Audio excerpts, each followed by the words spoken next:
नमस्कार दोस्तों, आज बात करने वाला हूं बहुत ही कमाल के टॉपिक के बारे में। दोस्तों, पेनल्टी के बारे में बात करने वाला हूं। इनकम टैक्स एक्ट के अंदर क्या पेनल्टी लगेगी अगर आपने रॉन्ग रिपोर्ट या मिस रिपोर्ट करी है आईटीआर के अंदर। हाँ जी दोस्तों, अगर आप गलत रिपोर्ट करते हैं या मिस रिपोर्ट करते हैं अपनी इनकम का आईटीआर के अंदर, तो उस केस में आपके ऊपर पेनल्टी एप्लीकेबल हो जाता है और पेनल्टी लगाया जाता है ऑफिसर के द्वारा अगर आप गलत आईटीआर फाइल करते हैं। तो चलिए समझते हैं कि क्या पेनल्टी लगेगी और कौन कौन सी चीज़ों को अगर आपने गलत दिखाया या मिस रिपोर्ट दिखाया तो आपके ऊपर पेनल्टी एप्लीकेबल हो जाएगी।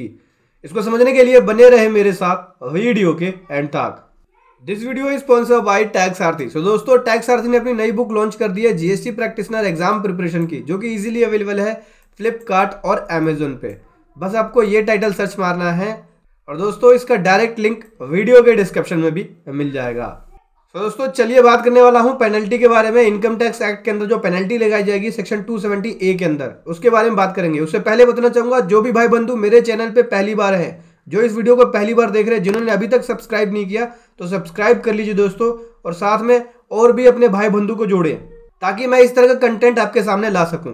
तो चलिए बताता हूं दोस्तों, सेक्शन 270A के अंदर जो पेनल्टी है, पेनल्टी का जो प्रोविजन है वो 17-18 ऑनवर्ड लेके आया गया है। 17-18 ऑनवर्ड से ये पेनल्टी का प्रोविजन एप्लीकेबल है, जहां पे दो बातें बताई गई हैं। पहला, अगर आप अंडर रिपोर्ट करते हैं इनकम का तो उस केस में 50% पेनल्टी लगेगी। जितना अमाउंट आपका अंडर रिपोर्ट होगा उसके ऊपर जो टैक्स पेबल होगा उसका 50% पेनल्टी के रूप में भरना पड़ेगा।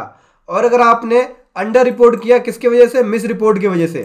ठीक है, मतलब मिस रिपोर्ट की वजह से आपने अंडर रिपोर्ट किया तो उस केस में 200% की पेनल्टी बनेगी।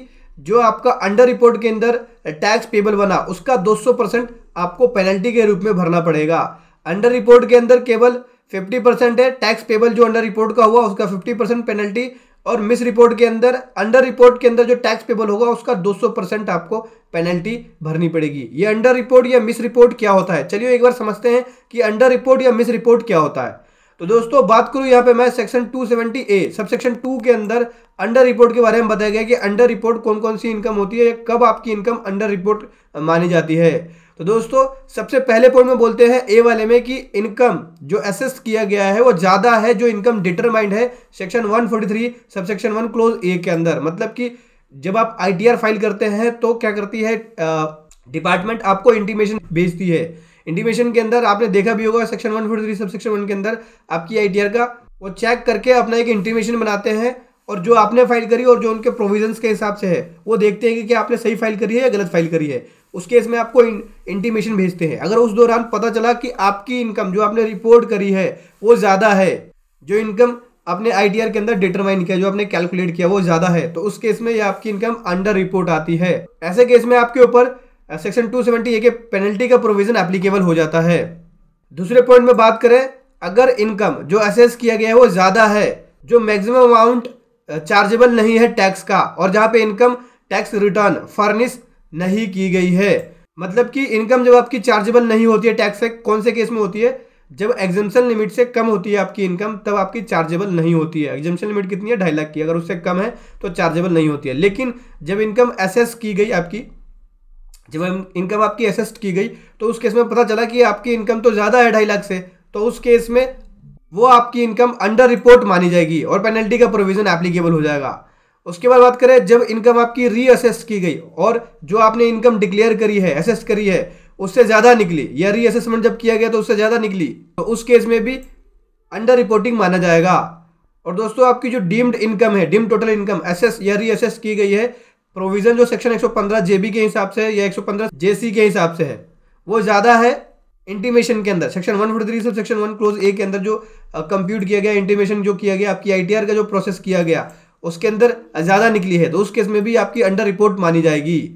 और दोस्तों ई वाले पॉइंट में बात करें, अगर आपकी जो टोटल इनकम है, टोटल डीम्ड इनकम असेस जो की गई है, जो प्रोविजन सेक्शन 115 JB और सेक्शन 115 JC के हिसाब से वो ज्यादा है, जो मैक्सिमम अमाउंट चार्जेबल नहीं है टैक्स का उससे ज्यादा, और रिटर्न यहाँ पे फर्निश नहीं भी की गई है उससे ज्यादा है, तो उस केस में भी पेनल्टी लग जाएगी। मतलब कि 2.5 लाख की जो एग्जम्पशन लिमिट है, क्योंकि 2.5 लाख तक की इनकम पे टैक्स चार्ज नहीं किया जाता। हालांकि 5 लाख तक आपको इनकम दिखा सकते हैं, उसमें रिबेट मिल जाता है, लेकिन 2.5 लाख तक एग्जम्पशन लिमिट है, मैक्सिमम अमाउंट है जो कि चार्जेबल नहीं है टैक्स का।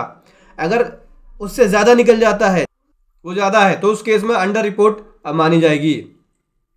और जब आपकी इनकम 115 जेबी 115 जेसी के अंदर आपने जो रिपोर्ट किया है उसका रीअसेस किया गया और वो ज़्यादा निकली जो डिम इनकम आपने दिखाया हुआ है, तो उस केस में भी अंडर रिपोर्टिंग माना जाएगा, अंडर रिपोर्ट माना जाएगा। इस केस में आपके ऊपर 50% तक की पेनल्टी लग जाएगी। जितना भी अमाउंट अंडर रिपोर्ट होगा उसके ऊपर जो टैक्स पेबल बना, टैक्स पेबल जो बना वो तो टैक्स देना ही पड़ेगा, साथ में आपको उसके ऊपर 50% की पेनल्टी अलग से देनी पड़ेगी जितना भी अमाउंट आपका अंडर रिपोर्ट होगा। ठीक है, अब इस केस में भी कुछ एग्जेम्पशंस है जिसके अंदर आपके ऊपर पेनल्टी 270A का जो पेनल्टी है वो लगाते नहीं है। क्या एक्सेप्शंस है, चलिए समझते हैं एक्सेप्शंस क्या है।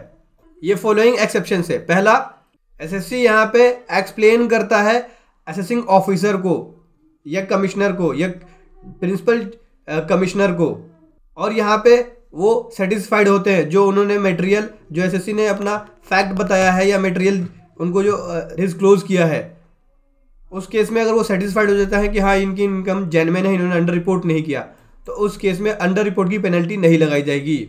दूसरा, यहाँ पे जो अंडर रिपोर्ट डिटरमाइंड किया गया है एस्टिमेटेड बेसिस पे, ठीक है, और अगर अकाउंट यहाँ पे करेक्ट है, कंप्लीट है और असेसिंग ऑफिसर उससे सेटिस्फाइड होता है या प्रिंसिपल कमिश्नर या कमिश्नर उनसे सेटिस्फाइड होते हैं, लेकिन जो मेथड अपनाया गया है वो गलत है, करेक्ट नहीं है, प्रॉपर तरीके से मेथड को अपनाया नहीं गया है, उस वजह से इनकी इनकम गलत रिपोर्ट हो गई है, तो उस केस में भी पेनल्टी नहीं लगाई जाएगी। और दोस्तों, जो अंडर रिपोर्ट इनकम है एस्टिमेटेड बेसिस पे और एसएससी यहाँ पे खुद से ही जो उस तरह के लोअर अमाउंट को एडिशंस के अंदर या डिसअलाउंस के अंदर रिपोर्ट कर देता है, ठीक है, जो उनके पास फैक्ट ऑफ द मटेरियल है उसके हिसाब से वो अगर एडिशन कर देता है अपनी इनकम के अंदर या डिसअलाउ कर देता है और अपनी कंप्यूटेशन ऑफ इनकम के अंदर वो ऐड बैक कर देता है, तो उस केस में भी अंडर रिपोर्ट की पेनल्टी नहीं लगाई जाएगी। उसके बाद बोलते हैं दोस्तों, जो अमाउंट है अंडर रिपोर्ट जो कि रिप्रेजेंटेड है कोई भी एडिशंस के द्वारा, ठीक है, और यहाँ पे असेसिंग के पास प्रॉपर इंफॉर्मेशन है, डॉक्यूमेंट है जो प्रिस्क्राइब किया गया सेक्शन 92D के अंदर, ठीक है, और उनके ऊपर जो प्रोविजन है चैप्टर 10 का वो अप्लाई होता है और सभी मटेरियल को उन्होंने डिस्क्लोज किया है या सभी फैक्ट को डिस्क्लोज किया है इस तरह की ट्रांजैक्शन का, तो उस केस में भी पेनल्टी नहीं लगाई जाएगी। अब बात करते हैं दोस्तों सेक्शन 270A का सबसेक्शन 8 के बारे में, जहां बोलते हैं कि अगर मिस रिपोर्ट है, अंडर रिपोर्ट के अंदर जो इनकम दिखाई गई है वो मिस रिपोर्ट की वजह से है, तो उस केस में एसएससी के ऊपर 200% की पेनल्टी लगाई जाएगी। जो अंडर रिपोर्ट इनकम होगा उसके ऊपर जो टैक्स पेबल बना है उसका 200% पेनल्टी लगाई जाएगी। मतलब कि आपने जो अंडर रिपोर्ट करी है इनकम वो मिस रिपोर्ट की वजह से है, मिस रिपोर्ट की वजह से आपने अंडर रिपोर्टिंग करी है इनकम की, तो उस केस में जो भी उस पर टैक्स पेबल होगा, अंडर रिपोर्ट के ऊपर टैक्स पेबल होगा, उस टैक्स के ऊपर आपको 200% की पेनल्टी भरनी पड़ेगी। टैक्स अलग से होगा, 200% की पेनल्टी अलग से आपको देनी पड़ेगी, टैक्स का 200%। अब बात करते हैं दोस्तों मिस रिपोर्टिंग किसको बोला जाएगा, तो यहाँ पे मिस रिपोर्ट को डिफाइंड किया गया है सेक्शन 270A सबसेक्शन 9 के अंदर कि मिस रिपोर्ट कब बोला जाएगा। तो मिस रिपोर्ट का मतलब हो गया कि अगर आपने मिस रिप्रेजेंटेशन किया है या सुपरसेशन किया है फैक्ट का, मतलब कि आपने गलत तरीके से रिपोर्ट किया है या फैक्ट को छुपाया है, तो उस केस में मिस रिपोर्ट माना जाएगा। आप रिकॉर्ड जो आप बुक्स ऑफ अकाउंट के अंदर आपने इन्वेस्टमेंट करी है उसके रिकॉर्ड को आप दिखा नहीं पाते, यहाँ फेल होते हैं आप रिकॉर्ड को शो करने में, तो उस केस में भी मिस रिपोर्ट माना जाता है। कोई भी आपने जो एक्सपेंडिचर क्लेम किया है उसके आपके पास उसका प्रॉपर एविडेंस नहीं है तो वो भी मिस रिपोर्ट में माना जाएगा। जो भी आपने एंट्री करी है अगर बुक्स ऑफ अकाउंट के अंदर गलत है तो वो भी मिस रिपोर्ट में माना जाएगा। अगर आप रिकॉर्ड नहीं दिखा पाते, फेल होते हैं कोई भी रिसीट्स का बुक्स ऑफ अकाउंट्स के अंदर है, तो उस केस में भी मिस रिपोर्ट माना जाएगा। आप फेल हो जाते हैं रिपोर्ट करने में इंटरनेशनल ट्रांजैक्शंस का या कोई भी ट्रांजैक्शन का जो कि इंटरनेशनल ट्रांजैक्शन के रूप में माना गया है, जिस चैप्टर 10 के प्रोविजन अप्लाई है, उसके रिकॉर्ड को भी आप दिखा नहीं पाते, तो उस केस में भी मिस रिपोर्ट माना जाएगा। इस तरह के तमाम केसेस पे जो भी अंडर रिपोर्ट के अंदर टैक्स पेबल होगा उसके ऊपर 200% पेनल्टी बनेगी। मान के चलिए कि 100 रुपए का अगर टैक्स पेबल बना अंडर रिपोर्टिंग के अंदर, तो इसका 200% निकालेंगे, इसका मतलब कि 200 रुपए आपका यहाँ पे टैक्स पेबल पेनल्टी बन जाएगी। 100 रुपए का टैक्स और 200 रुपए की पेनल्टी, यानी टोटल 300 रुपए आपको पे करना पड़ेगा। ठीक है दोस्तों, मिस रिपोर्ट के अंदर अगर अंडर रिपोर्ट है तो 50% टैक्स पेबल की पेनल्टी बनेगी। तो टैक्स पेबल 100 रुपए है तो इसका 50% निकालेंगे तो कितना हो गया, 50 रुपए हो गया, यानी 50 रुपए पेनल्टी हो गई और 100 रुपए का टैक्स हो गया। ठीक है, टोटल जो आपका पेबल बन जाएगा 150 रुपए बन जाएगा। तो तो जब भी आप ITR फाइल करें इन बातों का ध्यान रखें, कोई भी चीज़ आप अंडर रिपोर्ट ना करें, ना ही मिस रिपोर्ट करें। अगर आप करते हैं ऐसा तो उस केस में आपके ऊपर 270A का जो पेनल्टी है वो एप्लीकेबल हो जाएगा। वीडियो कैसी लगी जरूर बताएं। Thank you so much. जय हिंद, वंदे मातरम।